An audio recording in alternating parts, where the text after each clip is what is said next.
La parole, Monsieur de Bressan. Je vous remercie, Monsieur le Président, et je m'excuse pour mon arrivée tardive, mais j'étais retenu en commission mobilité. Voilà. C'est vraiment gentil.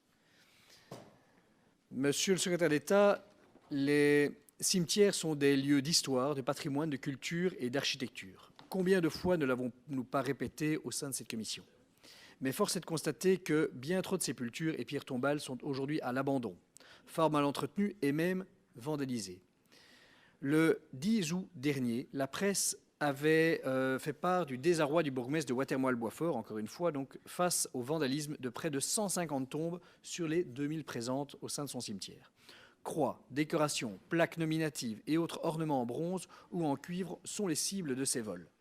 Et au-delà de ces statistiques, des familles heurtées, voire traumatisées par cette atteinte à la sépulture d'un proche. Le bourgmestre souhaitait à présent la mise en place de caméras de surveillance, comme ce fut d'ailleurs proposé par d'autres mandataires avant lui, après le même type d'outrage. De plus en plus de cimetières installent des dispositifs visant à dissuader les vandales. Mais cette dissuasion est loin d'être absolue. Mais il semble impossible de transformer ces lieux de recueillement en forteresses infranchissables. Alors, en vertu des informations qui précèdent, pouvez-vous m'apporter les réponses aux questions suivantes? Premièrement, vos services ont-ils pris contact avec les différents bourgmestres ou échevins en charge des cimetières afin de pouvoir échanger sur la situation de vandalisme dans la trentaine de sites bruxellois et les réponses que chacune des communes y apporte? Deuxièmement, disposez-vous de données sur les communes ayant connu des faits, des cas de vandalisme dans leur cimetière? Et si oui, pouvez-vous préciser le nombre de tombes vandalisées en 2019, 2020, 2021 et ma question datait de fin 2022, donc, et donc en, je dirais, jusqu'à présent, donc voilà. Troisième question, une présence renforcée de la police est-elle à l'ordre du jour? Et si oui, pouvez-vous en dire davantage? Quatrièmement, à l'instar de Monsieur Cimetière en Wallonie, je l'ai déjà dit à plusieurs reprises, c'est une marotte pour moi. Donc, à l'instar de Monsieur Cimetière en Wallonie, disposez-vous d'agents pouvant accompagner les communes dans le cadre de la sécurisation de leurs cimetières, sachant que nombre d'entre eux font l'objet de mesures de protection patrimoniale? Cinquièmement, disposez-vous de budget à disposition des communes afin de les aider à la sécurisation de leurs cimetières? Et enfin, après un acte de vandalisme à l'encontre des tombes, de quels outils disposez-vous pour aider à la remise en état et au remplacement éventuel de certains éléments volés ou cassés? D'avance, je vous remercie pour vos réponses. Merci, Monsieur le Président. Merci, Monsieur de Brachem, pour cette question. Je sais la constance avec laquelle vous suivez cette matière en région bruxelloise. Comme vous le savez, depuis de très, très nombreuses années, la loi fédérale d'abord et puis l'ordonnance régionale confie aux communes le soin de gérer les cimetières, de les aménager, d'en assurer le confort et l'agrément, mais aussi la sécurité, l'entretien. Tout ça sont des missions dont les communes sont chargées et donc ça relève des autorités communales de gérer chacun de leurs cimetières. Même alors, s'ils sont sur le territoire d'une autre commune. Oui, ça c'est encore d'une autre commune ou d'une autre région. Même d'une autre région, puisque c'est le cas en région bruxelloise, qui rend parfois complexe la législation, puisque les législations, parfois régionales sur l'usage de pesticides ou autres, s'appliquent de manière différenciée sur des parties d'un même cimetière. Bon. Ça, c'est des problèmes des communes dans le cas de la gestion de leur cimetière. Alors, mes services n'ont pas encore directement été en contact avec les différents bourgmestres et échevins responsables de la gestion des cimetières au sujet des problèmes de vandalisme, bien qu'ils soient bien conscients de la situation préoccupante de certains cimetières bruxellois, pas tous, en raison de l'état de leur sépulture, parce qu'elles ne sont pas toutes. Ça dépend des communes, ça dépend des investissements qu'elles ont faits, ça dépend des moyens qu'elles mettent à disposition de leur service de cimetière.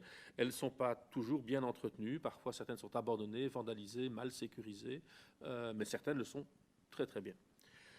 À ce sujet, je vous informe qu'en collaboration avec le ministre-président, j'ai chargé la nouvelle cellule des funérailles et sépultures, mise en place au sein de Bruxelles Pouvoirs Locaux, de faire un état des lieux de la gestion des cimetières dans les différentes communes de la région de Bruxelles-Capitale. Le travail vient d'être entamé, mais c'est un travail de grande envergure et qui prendra de nombreux mois. La sécurité, la lutte contre le vandalisme, ainsi que l'inventaire des sépultures vandalisées seront des thématiques placées au centre des visites effectuées sur place auprès de chacun des cimetières et de chacune des autorités locales. Jusqu'à présent, 3 cimetières ont déjà été visités par mes services et ont fait l'objet de ces premiers relevés d'informations. À ce stade, nous ne disposons encore d'aucune donnée chiffrée concernant le nombre d'actes de vandalisme commis dans les cimetières, ni a fortiori le nombre de tombes vandalisées. De ce fait, je ne suis pas en mesure de pouvoir évaluer l'ampleur du phénomène, mais ce travail est en cours. Comme vous le savez, la gestion des cimetières, je l'ai dit, relève de la compétence des communes. Chaque commune est responsable d'adopter les mesures et les dispositions qui lui paraissent les plus appropriées pour protéger, réparer, aménager, sécuriser ses propres cimetières. Notre cellule est aujourd'hui actuellement composée d'un seul agent, mais il collabore activement sur divers projets avec le fameux monsieur cimetière wallon, afin de se former et d'appréhender plus rapidement cette matière en s'inspirant de son expérience. Au stade actuel, je n'ai prévu aucun budget particulier pour soutenir les communes. Il s'agira en premier temps de faire le point de la situation et de déterminer dans quelle mesure chaque cimetière bruxellois est concerné et quels sont les besoins spécifiques de chaque cimetière. Mais je rappelle qu'il y a un budget régional qui octroie une dotation générale aux communes pour financer la généralité de leurs dépenses et venir s'ajouter à leurs moyens propres issus de la fiscalité locale, afin que les communes assument globalement leur mission, notamment celle d'aménager, de sécuriser et d'entretenir leurs propres cimetières. Et donc les communes décident en toute autonomie de leurs priorités, de l'affectation de leur budget, de la levée de ressources éventuelles pour assumer les priorités qu'elles décident. Et donc c'est à elles de s'organiser pour atteindre les objectifs qui sont fixés dans l'ordonnance régionale. Si le vandalisme affecte le patrimoine funéraire classé, les communes peuvent faire appel à l'expertise de la direction du patrimoine culturel au sein de Urban Brussels pour la remise en état des sépultures et pour le remplacement éventuel de certains éléments volés ou cassés. Voici les éléments de réponse que je peux vous donner ce matin. Merci, Monsieur le ministre. Monsieur de Brachen. Merci, Monsieur le Président. Merci, Monsieur le ministre, pour ces réponses. Alors, une première réponse extrêmement encourageante, et je vous en remercie.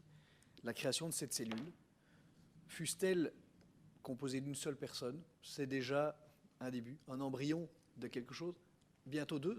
Ben voilà, c'est génial. Ben, l'embryon commence à grandir et je m'en réjouis. Alors, je pense qu'on n'a pas besoin de 20 personnes, évidemment, pour une telle cellule, mais je pense que cela fait partie intégrante de la vie, oui.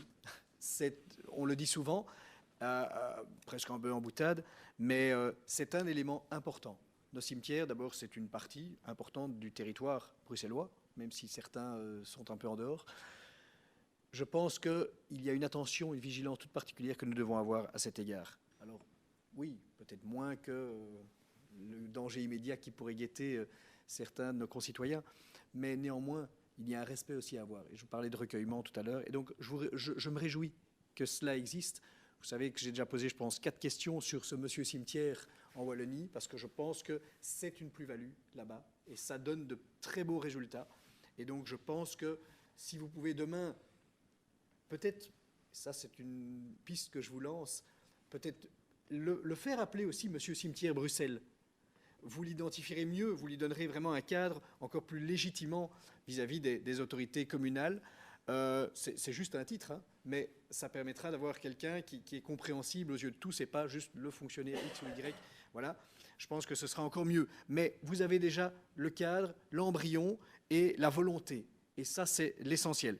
Qu'il n'y ait pas de chiffres, bah, je vous réinterrogerai probablement dans 6 mois ou dans 1 an à cet égard. Peut-être pas dans 1 an parce qu'on sera trop proche des élections, mais vous m'aurez compris, par rapport au bilan qui pourra être fait. J'espère qu'on pourra avancer et je pense qu'ici, nous sommes en tout cas sur le bon chemin.